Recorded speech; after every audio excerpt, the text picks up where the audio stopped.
Nice to meet you. Very nice to meet you too as well. And thank you so much for agreeing to have a chat with me today. That's all right.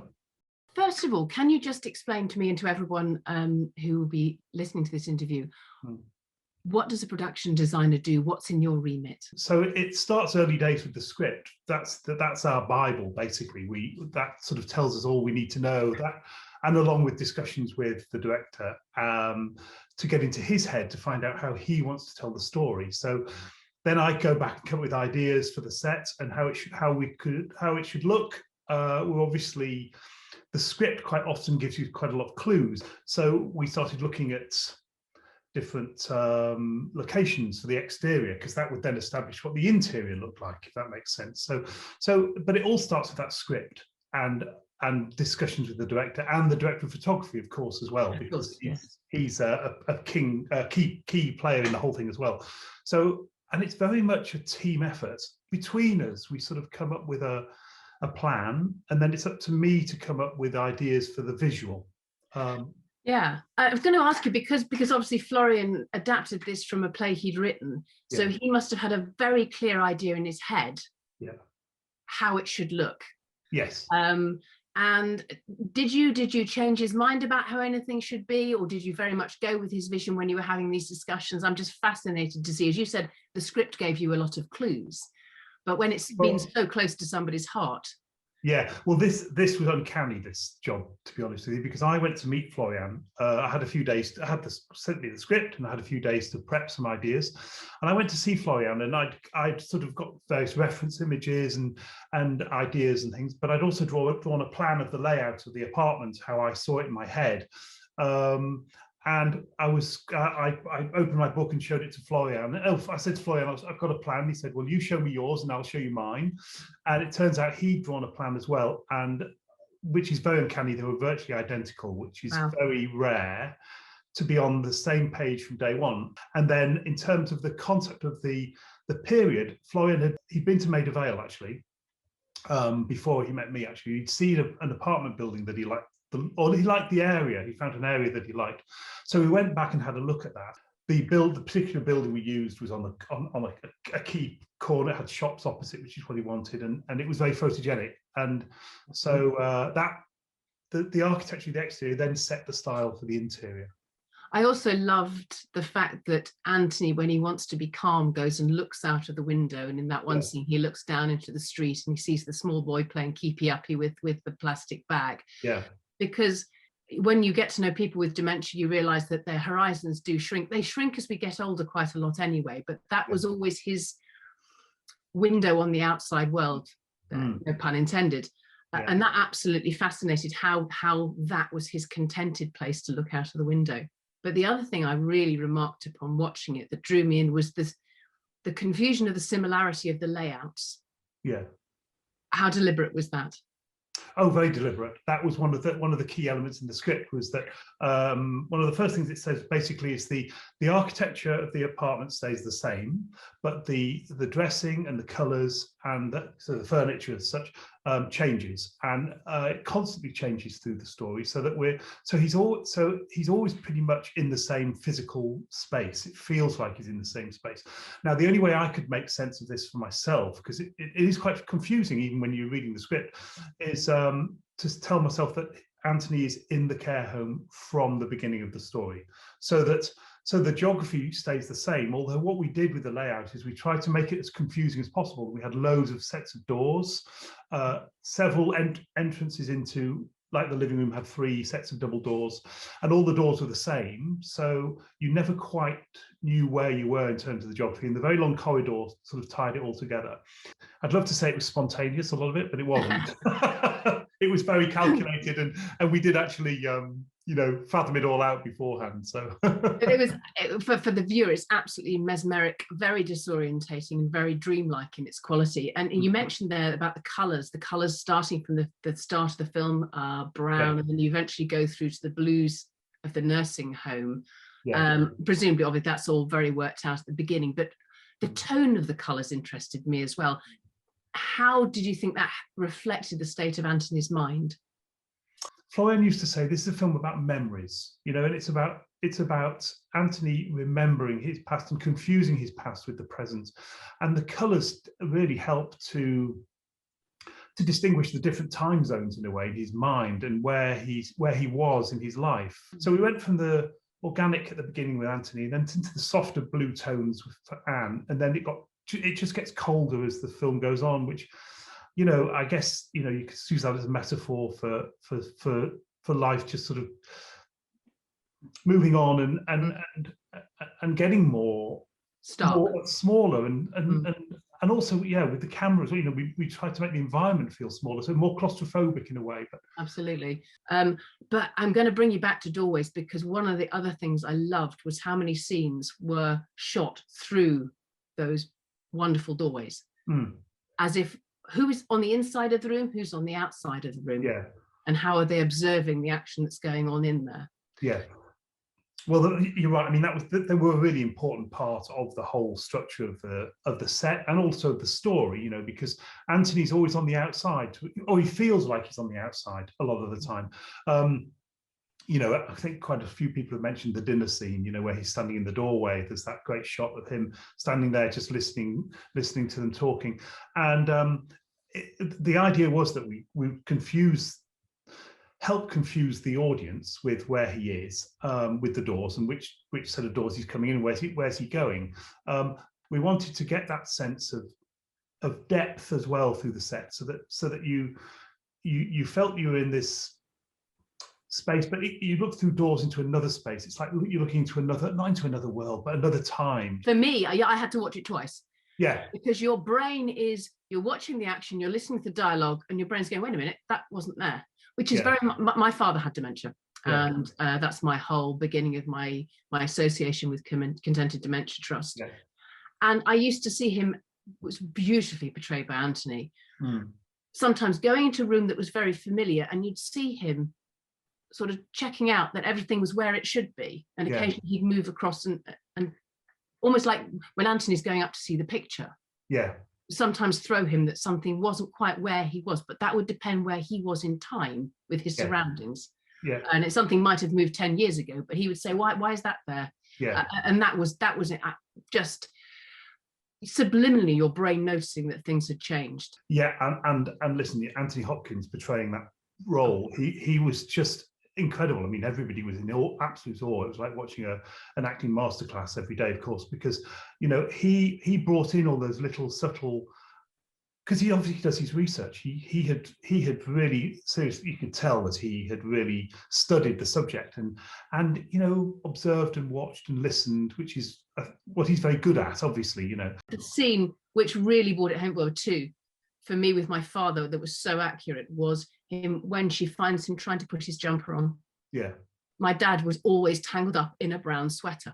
Right, yeah. And he didn't know whether he was putting it on or taking it off, and it would be completely twisted. Yeah. And also the buying time, which I think he observed so very well, which fitted in with the sort of stillness of those wonderful apartments you created, where he's buying himself time and he's just wiping his mouth, which had a tissue balled up. And I've seen so many people with dementia do that. It's like trying to work out where I am, and these little idiosyncratic behaviours that were so marvellously designed. But that was another thing I wanted to talk to you about, was the stillness that you managed to get across in the sets, like time suspended. Well, I think a lot of that comes with the way it was shot as well. If I can't take all the credit for that, because I think originally when we first were talking about how to shoot the film, how Florian wanted to shoot the film, he was very keen on repeating the same shots and the same angles for each stage in the story. So each apartment would have the same camera moves, so that we could use exactly the same shot in each period of the film. So we have the same angle in Anthony's, the same in Anne's, the same in the care home, and that I think helped with that. Maybe helped with that stillness, because it anchored you in the same place. It helped you feel like you were there, if that makes sense. One of the other things I noticed was how sparingly you use the exteriors, as we've talked about the apartment and the rhythm of the apartment and everything being small and not claustrophobic, but quite dark around the edges. Yeah. You've got that wonderful opening scene of Anne walking down the London street where life is normal and life's going on and the buses are going. And then the other shot of Anne walking when she's left in behind in the nursing home with that disembodied face sculpture in the middle. What was the thinking behind choosing that location? Well, really interesting actually, because that's Blythe House in Hammersmith, which is an amazing location actually. It's actually used by the V&A to store their artwork, but it gets used as a film location a few times. And we went to, I'd recce'd that location for another film actually the year before, which actually that film didn't happen. So I knew the location, and it was on the list of one of the possible places for the exterior of the hospital. Earlier in the film, in a couple of scenes, we'd used a head as a piece of a dressing prop, just as in the background, and a sculpture and a bust, just to give little ideas of the idea of a fractured mind to a little bit, but again, very subtle. It didn't stand out. It was just there in the background. So when Florian saw that statue, he was just couldn't believe his luck, really, in a way. Usually what happens when people go to that location is they cover it up, that statue. But we got permission to shoot it and use it, and it was just another metaphor in that the despair of the situation, what Anne's going through, and how desperately sad she is, because she's absolutely traumatized. And of course, you did use sparingly again the scene in the London taxi. Just that wonderful intimacy of her trying to hold her dad's hand and him moving the hand out of the way, and him just staring out at London dressed in his suit and tie. That was just heartbreaking. And as you say, her performance as Anne, you just sensed her quiet desperation. And when she's in the kitchen preparing, and the lighting and that feel of the kitchen you gave her around her, that she's alone with her thoughts, but still doing something which is very mundane, always coming back to the chicken, was again just wonderfully done. Olivia has that. She has that empathy anyway. As a person, in reality, she's a very empathetic person. So the role, I think, suited her brilliantly, and I think she portrayed it superbly anyway. It must be very hard, like an artist painting a picture, when you're designing a film like this, to know when it's finished, to step back in a scene and say, okay, that's the set as it should be now. Quite often it's an evolving thing. We didn't have much time. The prep time on this was really short. Really? So in a way that forced our hand to a degree. So you had to make decisions quite quickly. So knowing when it's finished is always a question when to walk away. And usually it's because you have to. Time's up. You can't play with it anymore. And the shooting crew are about to walk in. So, it's like no more fiddling around. But what we did do, funnily enough, which is interesting with the dressing between Anthony and Anne's, is that it was conscious that we changed the orientation of the main furniture, the sofas and things in the living room. We had the different artwork, but there were similar sizes, but in similar arrangements on walls. And that's always that helped with the confusion. Listen, the best bit about the job actually is that final, when you finally walk out of the set and feel happy with it, as the shooting crew walk in, that's, if it feels right. And the other thing, of course, if the actors feel comfortable, that's the most important thing. Anthony Hopkins loved it, which was brilliant. I mean, that's the best accolade you can have, actually, for Anthony to say that it worked for him. Because I said at the beginning, I'm designing spaces for actors to work in. So for them to do their job comfortably and feel confident in the space they're in, if they don't feel confident in the space they're in, it's harder for them to portray the character. You mentioned when you saw the film yourself, you were quite surprised. It even took you by surprise, changing locations. What is it like to watch such an incredible creation you've done yourself and collaboratively when you go and see that on the big screen? What's the feeling you walk away with? Well, quite often it's not a surprise, but sometimes it's like, okay, or you come out thinking, I wish we'd done that a bit differently. You do your own worst critic, but quite often, in this instance, of course, the script was so good and the story was so good, it didn't matter, if I'm honest, because it carried you. The script and the story carries it. To achieve what we did in the time we had was great, and we're all very proud of it. Really, it was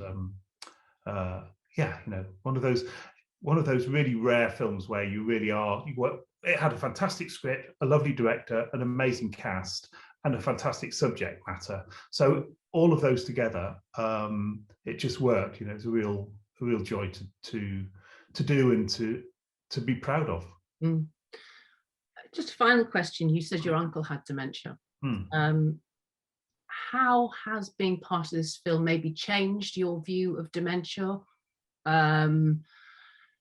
or reinforced what you felt about it as an outside observer, and also because of your personal experience? Hopefully it's helped draw people's attention towards it in a different way to how it's been discussed before, if that makes sense, because it was shot from the dementia patient's point of view. And I think hopefully that helps us all realise slightly how frightening and confusing it can be.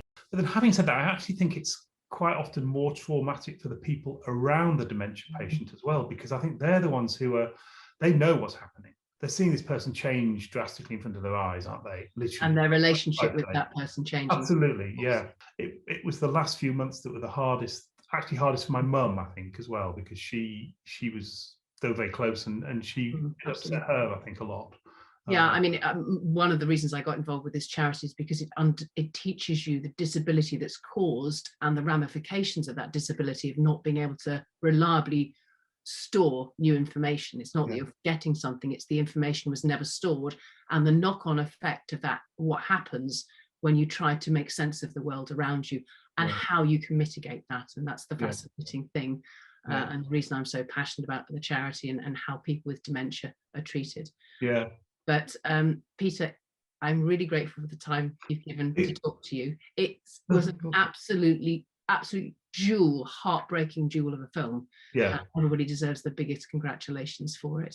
Well, Florian's script was incredible to start with, and and his determination and his commitment to it as well actually was and listen, everybody's commitment actually was one of those jobs where everybody pulled in and just that everyone was passionate about it in a way. It's one of those rare jobs. But if it does some good and it opens people's eyes to it, then great. Absolutely, and I'm sure it will. Thank you so much for talking to me. Great, you're welcome. Nice to meet you. And you. Okay. Bye bye. Bye bye. Bye bye.